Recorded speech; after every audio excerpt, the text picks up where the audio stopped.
Hey guys, Pragmatic Prepper here. So today's video is going to be a little bit complicated. I'm going to try not to make it too long, but this is one of those common videos that you see out there. Things that preppers forget about, or mistakes they make, or skills that they should have and they don't. I wanted to put this all into one video for one reason. And that's because you see them always sporadically across different lists. And I figured if I could just put it all in one video, it might be a little bit longer, might seem kind of dry, but this way I can get it sort of all out there and we can have a better discussion about it in the comments section. There's a follow-up video that I'm going to do to this based on your comments, but also there's a video I want to do, and that is Prepper Delusions. Specifically, delusions of what to expect in the future, or delusions of, their own plans and whatnot. But today, I want to cover mostly items preppers forget, skills they don't think about, and maybe a couple delusions here and there. But that will be an entirely separate video that can probably be just as long as this one. So, I got my list here. I've been working on this for a few days. I'm one of those whiteboard people. I was also informed that I accidentally used a permanent marker instead of a dry erase marker on this board. So this is a permanent board now, and I will have this for my own reference. I certainly have a lot more work to do. I have a lot of skills to learn. I have a lot of things to get together. I'm not perfect by any means. I do have some experience. So for anyone out there that thinks I'm preaching, I'm not really trying to do that. But also, if you get triggered by some of this stuff, you probably have more to think about than you realize. Okay, so first thing on the list, and I think this is often overlooked, and I think it's very important, and this is for the visually impaired people like myself. Contacts, glasses, okay? Everyone who is visually impaired, and I say that, to maybe a minor degree, like if you're nearsighted, farsighted, whatever, you're going to require some sort of lenses as you would throughout your daily life. I know for myself that I generally can't drive at night without my contacts in. I keep a couple extra pairs of glasses. Over time they've gotten broken, so I have to get some newer pairs and put them away.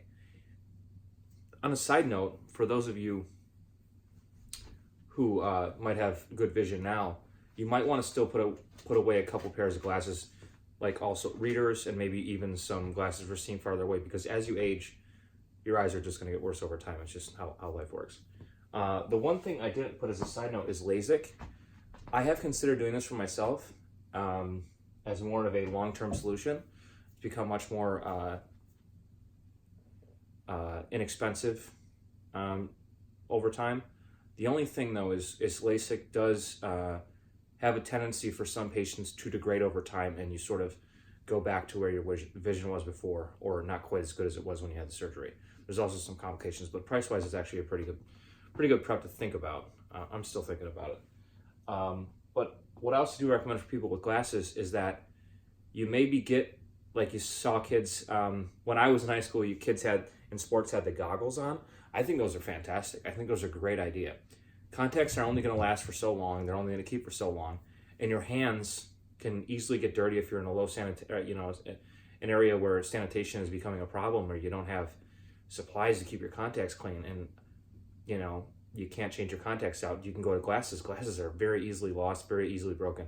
I think that contact goggles are actually a great idea. And much, much sturdier and easier to maintain. A couple pairs of those, you could be set for a really long time. But like I said, contacts, what I do want to look into in the future is how long contacts actually last for, as far as not being in your eyes, but in packages. Like, can you put them in Mylar? Will they stay good? How long do they stay good for? I haven't been able to find a straight answer on that. I'm going to ask some other people and get a good answer on that. Okay. Number 2, entertainment. A lot of people don't think about this. I've thought about this before. I was actually inspired by a video by a Canadian prepper recently to mention that as well, because boredom breeds anxiety and insanity. If you've ever watched any sort of prison shows or documentaries or anything like that, people get stir crazy really, really fast.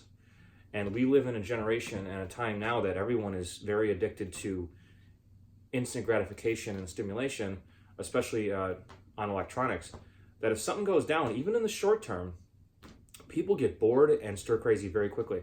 I challenge you guys, especially some of you that say, I'm not really a phone person, or I don't care about the internet, this, that, whatever.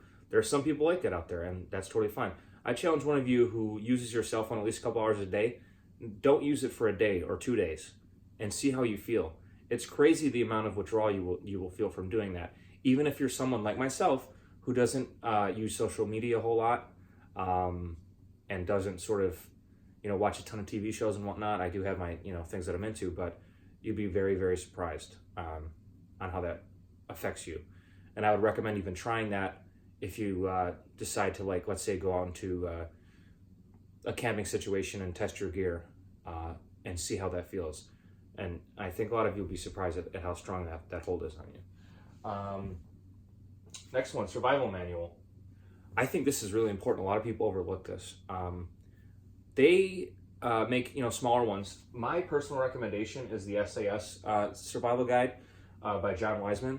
It comes in a large version, but it also comes in a pocket version. And I keep that one in my bug out bag at all times. It has so many different great tips from shelter, general survival skills, what types of plants are edible, how to set up traps, fishing, all sorts of different things. The one little thing that's different about it is it's written by a guy who was in the SAS, which is basically the British equivalent to American Special Forces, kind of like, the Navy SEALs. Not quite the Navy SEALs, different, but you get the idea. And he has a lot of great tips there, and it's always being upgraded. But there's a lot of good information in those, and I think just even having the small one, I have both, but even having the small one in your pack can go a long way. Also can help with the boredom, as I was talking about earlier. So I think that's really important. The one little thing that's weird though is, since he's British, some of the things that he says in the book are going to be hard for American people to understand, but there's just a couple of words. You know what I mean? Like when he says torch, it really means flashlight. I have a lot of British friends, so I know the lexicon, but it's definitely a great manual. There's other manuals out there. That's my recommendation. Do what you will. Next one, medications. And now this includes prescriptions and over-the-counter stuff. Prescription stuff, obviously, going to be very important. If you have life-threatening illnesses, let's be honest, you're going to be in some trouble if there's a long-term situation. Short-term, though, can totally deal with it. It's hard to stockpile prescriptions because, you can't just ask for a script or, hey, can you give me a year of this? It doesn't work that way. So that's complicated. If you do have, conditions that you can sort of work on that would get you off medications, such as, let's say, type 2 diabetes, a lot of times that can be curable through diet, exercise, and other things. Let's say you're on some sort of medications for like some types of mental health issues. Let's say like anxiety. There's a lot of people out there that take like things like Xanax or Klonopin, benzodiazepine drugs. Those drugs are things that you should probably think about getting off of, especially in the long term. They're going to affect your health in the long term anyway, but come to a situation where you're not going to have access to those. There are only two types of withdrawal that can kill you, okay? One is alcohol, and the other one is benzodiazepine withdrawal. And that's because benzodiazepine is very closely related to alcohol in a lot of ways, and actually the one treatment for coming down from alcohol withdrawal is using benzodiazepines. So you guys out there who are on medications like that, you might want to think about using other strategies that you learn through maybe psychiatry or counseling to maybe reduce your dependence on things like that. Same thing goes for painkillers or anyone out there using other types of opiates, whether it's recreational or for prescription use. When that supply runs dry, it's going to be a problem, and you're not going to be functioning at a fraction of where you would when you're on the medications now, or if you're someone who's just completely off them. The other one I want to talk about, that's prescriptions you guys get. There's a lot of things you can be done there. Over the counter, very important. And this can be just your standard aspirin, your, acetaminophen, ibuprofen, whatever it works for you, whatever, painkillers like that are important. You can have the narcotic types, which could serve their purpose in the long term. But that's something for you to figure out on your own. I'm certainly not advocating for anyone to have a supply of those. Also, things like antibiotics are important, knowing which ones to take and which ones not to. Plenty of resources out there about how you can get, fish antibiotics. You have to know what you're doing. Plenty of videos out there. I'm just going through the list today. There's tons of research you can do on these individual categories. If you say, oh, I missed that, go take a look at some of the research. There's some great information on there. There's a doctor on YouTube, I forgot what his name is, but he does a channel and he talks about survival, and he also has a survival medicine handbook, and I think it's a really good book. I think everyone should get it if they're into emergency preparedness and SHTF prepping, all that kind of stuff. I have it myself. Very interesting. Next one, multi-use items. Now, when I say multi-use items, I mean things that you can use for so many different purposes. This is especially important when it comes to your, let's say, your bug out bag or your packing, your get home bag, your bug out bag, your camping bag. There's a lot of things that serve many purposes that will reduce the weight and space that are occupied. I put a couple things here. Bleach is one of them. You can use bleach for so many different things. Even a tiny little bottle of bleach can be used to treat so much water. It can be used for cleaning wounds, cuts. It can be used for washing your hands. It can be used for cleaning purposes, just in general. There's tons of different uses for bleach, even just a small amount of it. Bleach is just great item to have around. Tools. Very important to have a great set of quality tools. This is something I cannot stress enough, and I put this at the top. I was going to say this earlier, but I'm getting to it now. Quality over quantity. You want to have things that are built to last, because once that production line stops making that Chinese garbage, there's no more Chinese garbage to replace it. Yeah, you can get your Walmart special for $5, your multi-tool or whatever. Get yourself some good tools. I'd rather buy something once than, and spend a little more money than buy the same thing 3 or 4 times because I broke it, or I tossed it away because I didn't care about it, stuff like that. So tools are very, very important for so many different reasons. Alcohol is another one. You can use alcohol for cleaning. You can use alcohol for pain-killing purposes. You can use it to drink, which a lot of people use it for. Disinfecting. So many different uses for alcohol. Salt. Number one, that we use it for nowadays is, we personally in our homes, most people, is for seasoning, which is great. So salt will make a lot of things that are bland and unpalatable a little bit better. But salt is also great for preserving food. Something you can look into, especially there's a lot of people there that are very into, saving things up and putting stuff, this, that, whatever, putting things away. Most people have no idea how to cure or save meat without refrigeration. That is very important, and salt is a huge component of that. For most strategies for doing it. There's different ways you can do it, but also another skill that is very underrated. Honey's like the prepper's dream. It's great as a food that lasts for pretty much ever. It also can be used to treat wounds and burns. And it just stores. I mean, honey can be used for so many things. Just that little bit of, maybe a pick-me-up for some sugar, or put it in your tea if you have tea left at that point. Honey's great. Comes in so many different flavors. Easy to store. Cold, hot, whatever. It just stays, and it's good. Floss. Put that one on the list. Obviously, hygiene is important. Floss is, something you can use. But floss can be used for so many different things. Bindings, used as fishing line, for, putting things together as far as structures go. A little bit of floss goes a long way. Paracord. I don't need to say any more about paracord. Everyone knows how cool paracord is and how useful it is. Tampons. Tampons are a feminine product, and a lot of people forget about feminine hygiene products. I don't even need to mention that on the list now that I've said it.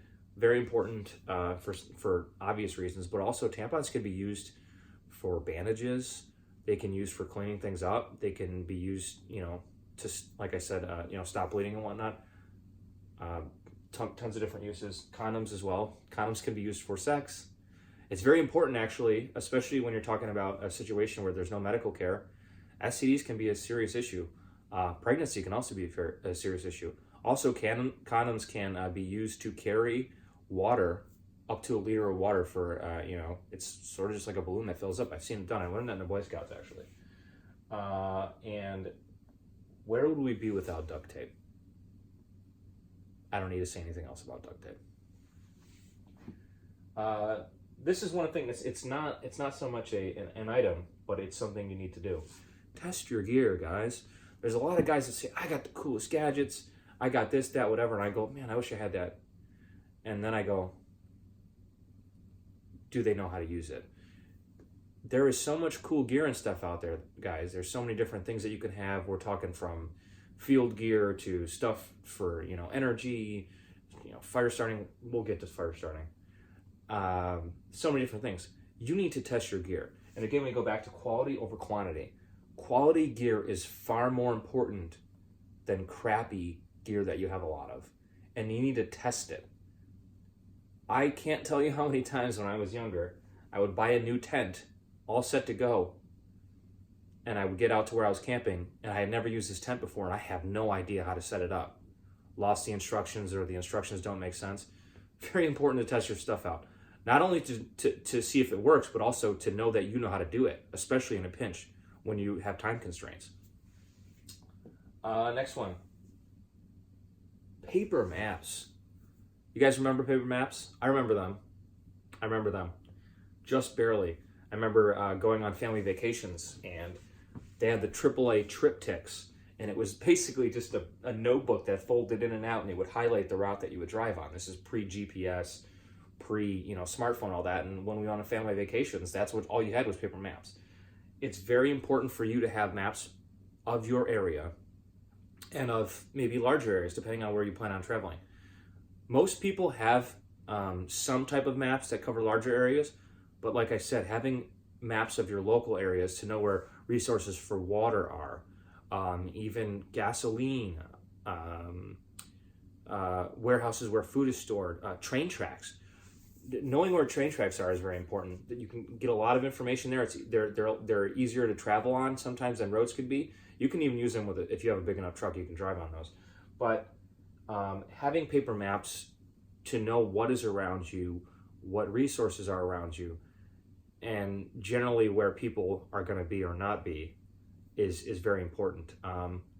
I would consider even getting them laminated to make them waterproof. I know that might take up a little more space, but you could keep them in your car, put them in the back somewhere, on the floor, and I think that would serve you well. So don't forget about that. Along with paper maps is a journal or pens. And we think about these things as being ubiquitous items, but how many times have you been in your house or in your car and you need a pen and you just can't seem to find one? It happens to me all the time. I'm like, I think I had one in my glove compartment. I don't have that. Idea comes to my head. What do we do now when we have an idea and we want to write it down? We put it in our phones. Well, what if your phones don't work and the electricity doesn't work? You got to put it somewhere. You want to write a note down about something. You want to put down, an address or coordinates of where you're at. You thought about something, maybe a tip that someone told you, or, a time you're supposed to meet up with someone or something like that. Paper and pen, very, very important. Get yourself a nice set of pens, a nice couple notebooks, and that really will serve you really well. Along with that, I would say a calendar. I think it's just a human thing that we want to keep track of time and dates and stuff like that, and I think it can sometimes help with sort of the boredom and it keep you sort of in a schedule or regimen. People are creatures of habit. Human beings are, and I think that keeping track of time is very important. Which brings me to the next point: get a watch. Okay, now this is something that is debated back and forth, and this is just because I know watches extensively, so it's not like a big deal to most people. But if you're gonna get a watch, get a few of them and get durable ones. Okay, there's so many different ways you can go. You can go with a mechanical watch, which are pretty good. They're not going to require a battery, but A, they need maintenance, and B, they break easily. There's so many parts in a watch that can be disturbed, especially in, when you're doing stuff, physical labor, God knows what. Mechanical watches, in my opinion, not the best choice unless you have a very, very high-end one that's going to maintain itself. But like I said, most of these things are finely tuned machines. They are like cars. They have engines inside of them, essentially, that are run on little springs and gears and a hairspring. And there's all sorts of stuff that can go wrong there. Even a drop to the ground can easily disable a watch. So on that end, I do recommend getting not one of these. Okay, this is my Fitbit. You got to charge this. I wouldn't recommend using this ever for a survival situation. So what you want to do is get yourself something that's waterproof. I see a lot of people like their G-Shocks. I think they're ugly and hideous, but they stand up. Soldiers use them, and they work. Stack yourself some batteries away. They tend to use some of the same batteries that scopes do, which is convenient. You have to have a tool set to be able to open and put them in there. It's not that complicated to change a battery on one of those. The other option is a solar watch, and those are okay. When you talk about like the Eco Drive watches, you say, oh, it never needs a battery. It has a capacitor, which is basically wired to a battery and makes the watch run, and it runs through solar power. There's two problems with that.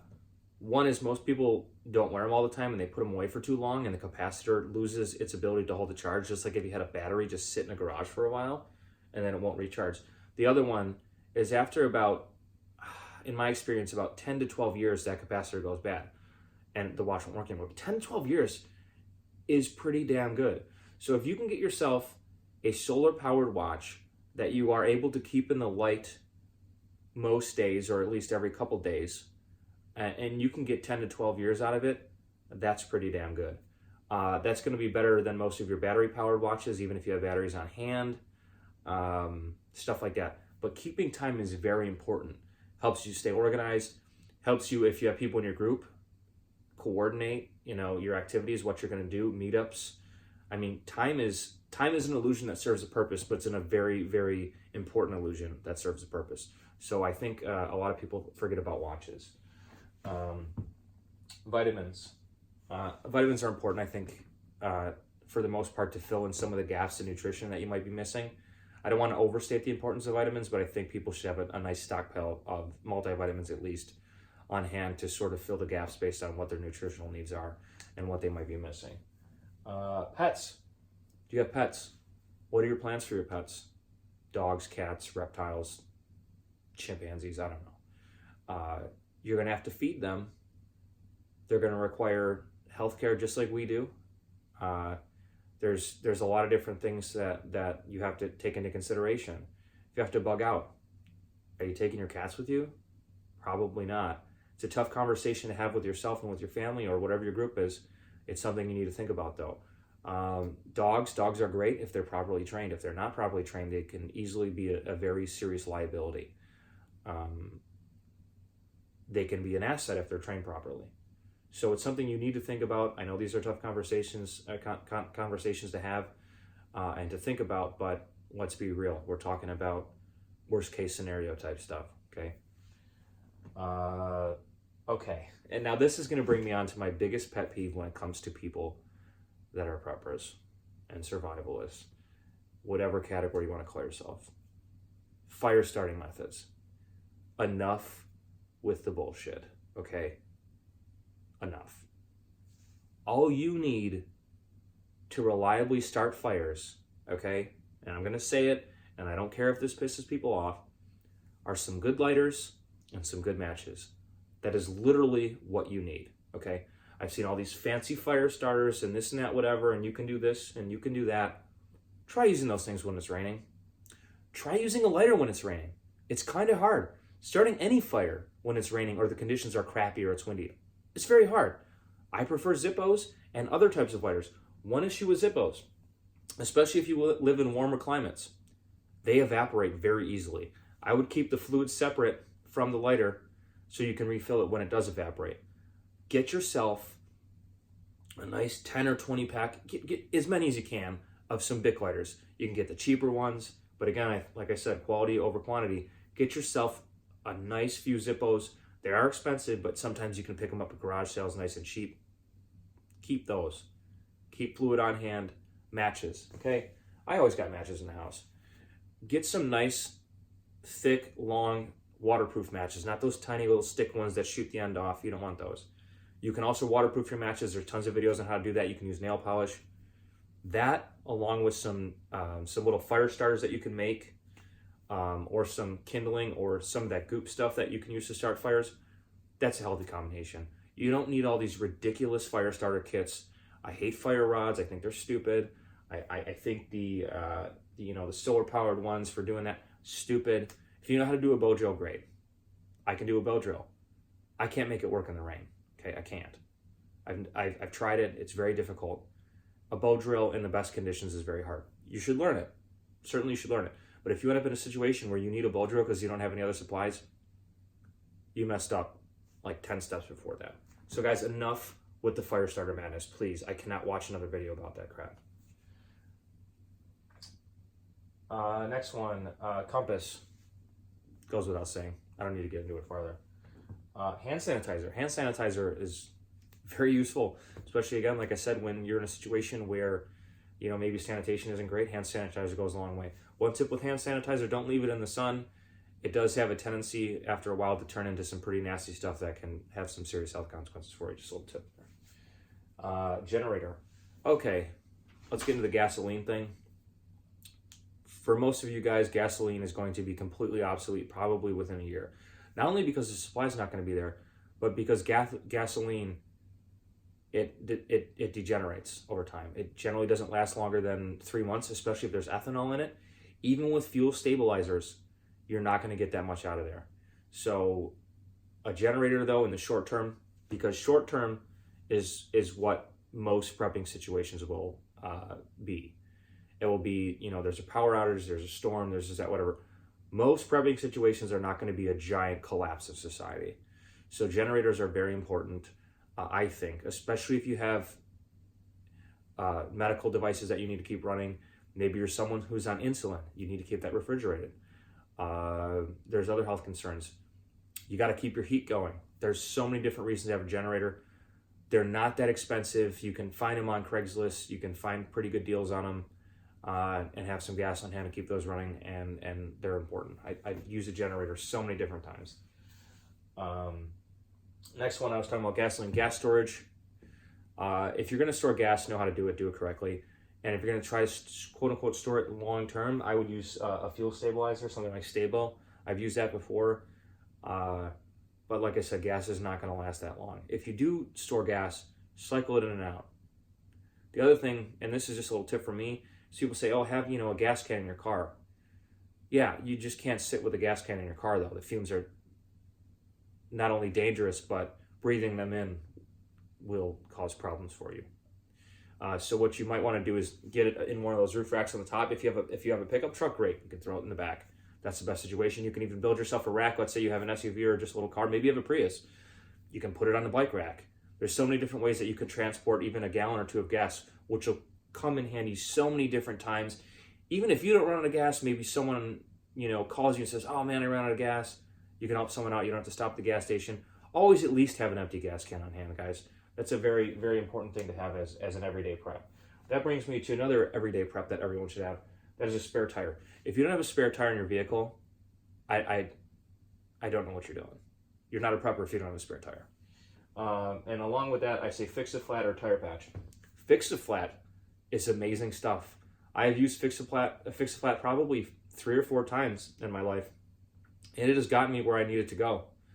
And even if it only gets you an extra 20, 30 miles, or if it, fixes your tire, Fix-A-Flat, you're on the side of the road. Let's say you're in a really crappy situation. You're in a blizzard, you're trying to bug out, and your tire goes flat. You go, shit, what do? I don't have time to change a tire. Or maybe you've already used your spare and you blew out another one. Fix-A-Flat, get 4 or 5 cans of that stuff. keep it in your car, good to go. Love that stuff. Seasonings, totally different topic. Seasonings don't take up a lot of space in your home. They can also even be put in little baggies and put in your bug out bag or with your food rations or whatever. Make food a lot more palatable. Food goes along with the entertainment thing. One of the things that people love and brings people together is food. There's nothing like a warm meal to sort of ease tension and anxiety among people in groups, especially when you're in a tense situation. Even when you camp, you don't have the luxuries that you used to. Everyone loves to sit around a campfire and enjoy a warm meal or have s'mores. I think that's one of the reasons that s'mores are so important. Not only do they taste good, but you're around a nice warm fire, you're eating, you got some comfort coming into you. Very important. We already talked about salt. The next thing here is the vices. Vices are the things that people are, going to be looking for, especially in stressful times. I have coffee first on the list because coffee is probably the most abundantly used drug on the planet. I drink coffee every day. I have coffee stashed away.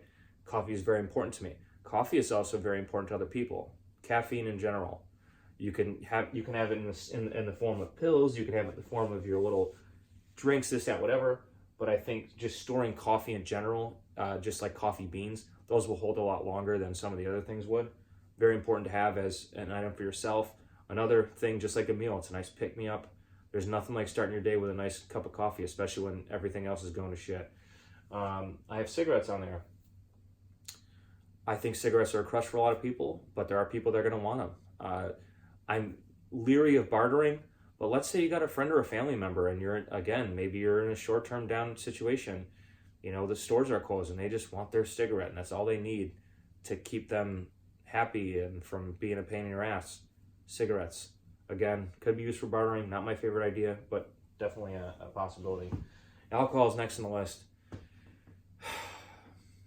Alcohol can go one of two ways. It can be really good for morale, or it can cause people to do stupid things. I think alcohol can be a liability, and so take from that what you will. As I said previously, it does have a lot of other uses. There's definitely other vices out there, not things I'm going to get into, but you can take your own liberties with that. This next one, I think this is important, and a lot of people neglect this. You got to know who your neighbors are. I know this isn't a thing that you have on your list, but you should know who your neighbors are. If you just moved into an area, or you are in an area and haven't talked to them for a while, or you have strained relationships, work on those relationships. Your neighbors are going to be the people that you are going to rely on most or fear the most, depending on what your situation is. You should know who is around you and what is around you. It is very, very important that you know your neighbors. Random one, good boots. I think these are just my old kick-arounds. I've had these forever, but they still do the job. I think a good pair of boots is invaluable, especially when you're doing work, you're traveling around. Break them in, guys, too. The same thing goes along with testing your gear. You got gear that you're going to use, break it in. There is nothing worse than trying to go on a long hike with a brand new pair of boots. They are horrible. Blisters, it's going to be painful. Your ankles are going to hurt. Your feet are going to hurt. Break everything in, try your gear out. Super glue. I have that on there. Like I said, I was putting this list together. I was just sort of adding things to it. Super glue can do so many different things. And I don't mean, comms. A lot of people forget about comms. Having, some radios or even ham radios can be very important if you know how to use them.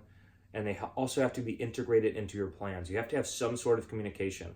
That moves me to my next thing, which I think is very important, and I think a lot of people forget this. You have to have a plan, and you have to have a backup plan, and you have to have a backup to your backup plan. You have to have maybe a set of plans, something that's flexible, maybe something that's based on what the situation is. You have to practice that plan, and the comms ties into the plan, okay?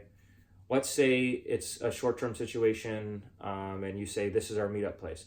Let's say it's more of a long-term situation, and meeting up at that certain place is not going to be feasible. You got to have a backup to that. And any plan is susceptible to failure, okay? And you have to be able to work with that and accept that failure is not just the end. It's just maybe a diversion, right? Maybe it's a detour into somewhere else. And along with that, and I think this is something that is so pervasive in the prepper community from what I've seen, is you need other people. You need a group. Let's say you're on your own now. That's fine, okay? It is what it is. Maybe you should work on building some relationships. Maybe if that doesn't work for you, you need to still have the mindset that, let's say there's a long-term grid down situation, you are going to have to rely on other people. I do not care how big and bad and strong you are. There's always someone bigger, badder, and stronger than you are, okay? There's always someone else out there. And if you think that your strategy is to avoid all human contact, you are going down the wrong road. And that's going to be a very short road, okay? So I think you need to have plans. And like I said, if you don't have other people in them, you should think about what your plans will be moving forward when you do encounter other people. You're not going to be Rambo out there, okay? Because Rambo is a movie. Rambo is not real life. All these movies you see where these guys are one in 1,000, it doesn't work that way, okay? We're human beings. We got to stop. We have to eat. We have to drink. We have to rest, okay? No man is an island. It just doesn't work. Human civilization and society has shown us that people, men, women, whatever, we do not exist as an island. We won't. We are a social people. We rely on each other. We are at where we are in society now, and you can say whether it's good or bad. We've advanced as a civilization and as a species because of cooperation, of humankind. And yes, there's been exploitation, this, that, whatever. I'm not going to get into that. That's a whole different rabbit hole. What I'm saying is you cannot be your own island. I know I'm going to get some comments about that, but that's fine. I'm looking forward to that. This sort of goes into the next situation, or sort of what we were just talking about. This is self-defense. And when I'm talking about self-defense, I'm not talking about just shooting someone or killing someone or stabbing someone. I'm talking hand-to-hand combat self-defense, okay? You don't have to, and you shouldn't kill everybody you come across. Maybe just because you disagree with them or this, that, whatever. That's going to put you on that short road that I was talking about if you're that lone wolf guy, okay? Maybe you have a disagreement with someone in your group. Maybe you have someone in your family who's coming down from drugs or alcohol, and you have to restrain this person. Maybe there's a conflict with another group. Maybe you don't have a weapon, and you need to learn how to, and you need to diffuse this situation or restrain this person. But all you've ever learned is how to shoot at the range. Or maybe you have some tactical experience shooting. Hand-to-hand combat is very important. I have a background in boxing, and I also study Krav Maga. I've been training Krav Maga for a while. I think that's really good. I'm not going to say it's the best system. I think it's a good system. Some of the other martial arts, such as your Taekwondo and your Tai Chi, and I wouldn't call that a martial art, sort of karate, stuff like that. That stuff's really choreographed. You want to look at something that is sort of battle-tested. Krav Maga is one of those things. It's the basis for the Israeli Defense Forces. There's other things out there. Even if you trained in MMA, mixed martial arts stuff, that's way more applicable. Also, you should learn on things on how to do weapons disarms, things like that, or at least survive those attacks. That's something that's covered in Krav Maga. I'm not trying to toot Krav Maga's horn too much. I do love it, though. I think it's really good, and it's also great for your physical fitness, okay? Guys, there are so many preppers out there and so many channels I see of these people that look like they could not make it across the room to get to their stash of 30,000 rounds of 5.56.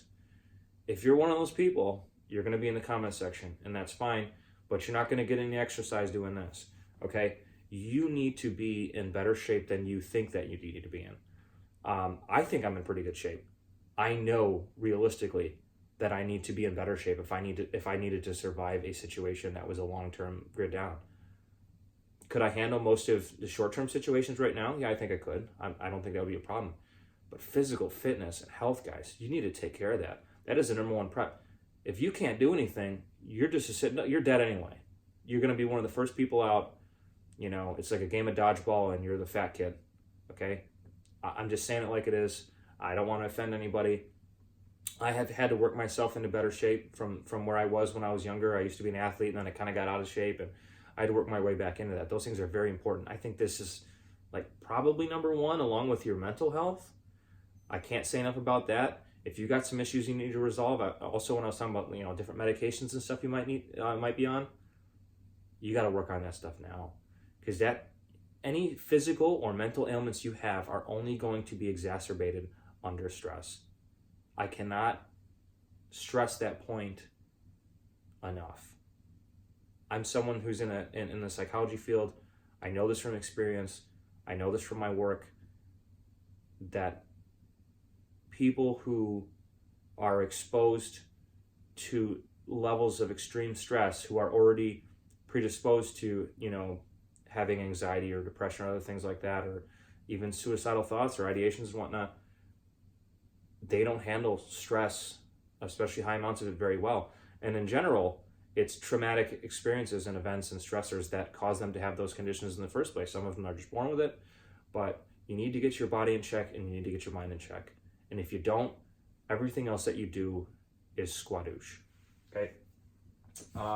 Along with that comes a good first aid. First aid is so overlooked, guys. If you have someone in your group that let's say you don't have a group, you're one of those lone wolf guys, you better have a good first aid background. Because if you don't, no one else is there taking care of you. It's another reason why I said no man is an island. But if you do have a group, it's very, very important to have someone maybe in that group that has some medical knowledge. If not, you got to get it yourself, and you got to have good supplies.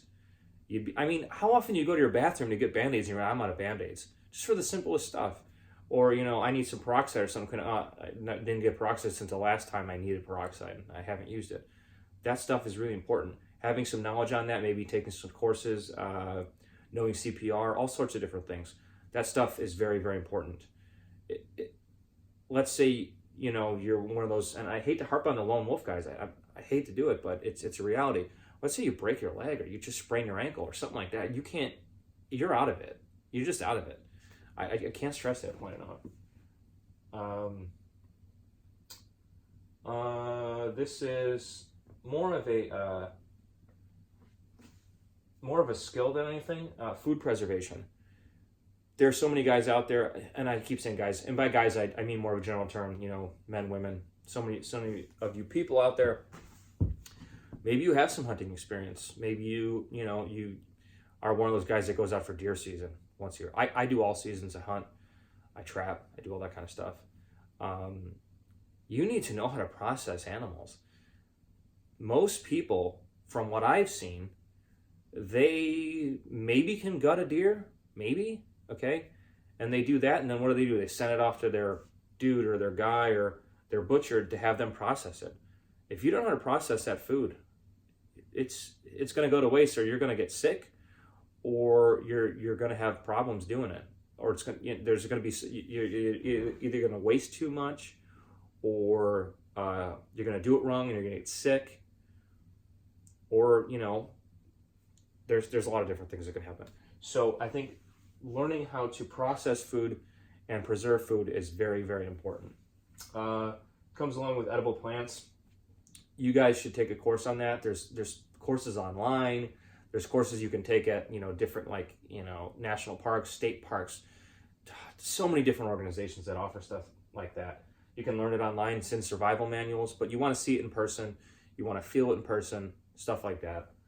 I think that's important. Also, what comes along with that, seeds and gardening. This is a skill that so many people think is just easy. It's not. I had to learn from my mother how to garden.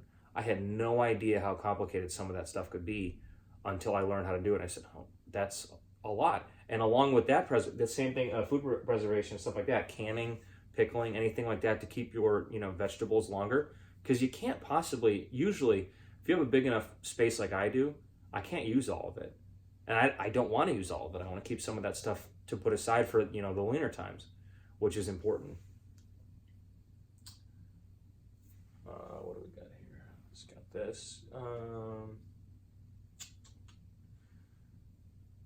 Okay, so I think that's a pretty good list. If I miss any obvious ones, let me know. But this list was supposed to be some of the ones already that people sometimes miss. This was like things people forget. So if I forgot some other things that people forget, put it in the comment section. Please give me a like, subscribe, share if you like the channel. I'm trying to grow this.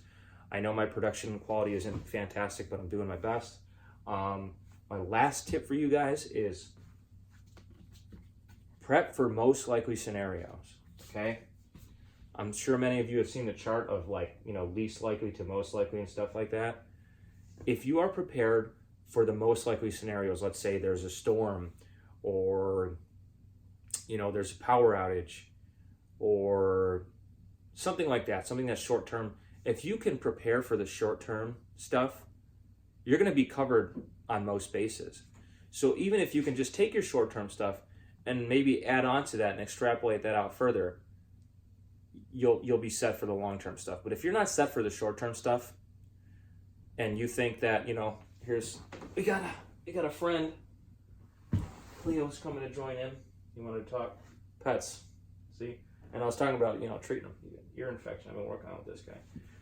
So if you're not ready for, you know, something basic as having a flat tire or, you know, having your power outage, but you're ready for, you know, the aliens taking over the world, you're not in the right spot, okay?